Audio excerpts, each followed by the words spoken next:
Nam mô Bổn Sư Thích Ca Mâu Ni Phật. Kính bạch sư ông, kính thưa thầy, kính thưa đại chúng. Đây là phút quan niệm trước khi ăn.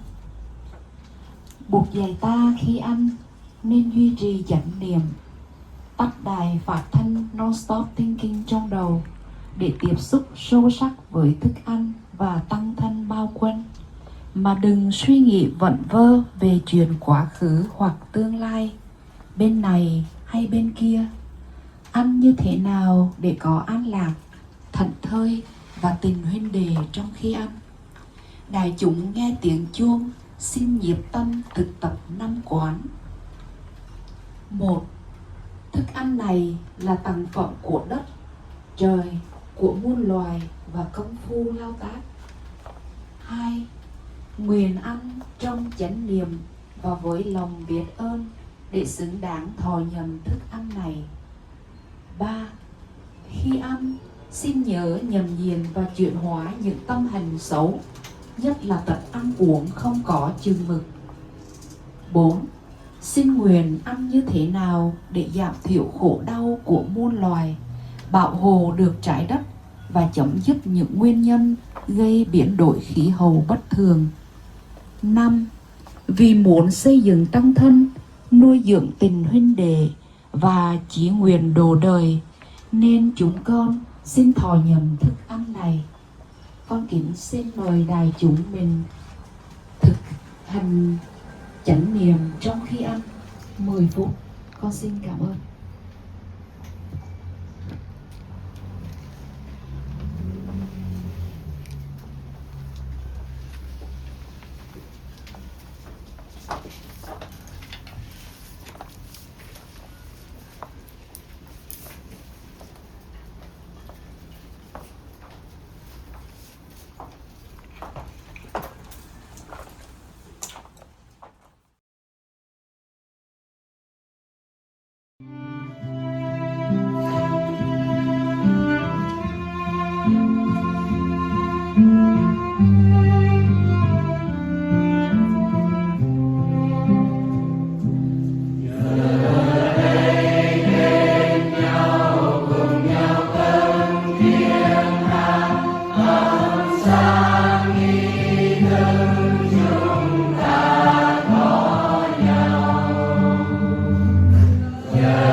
Yeah.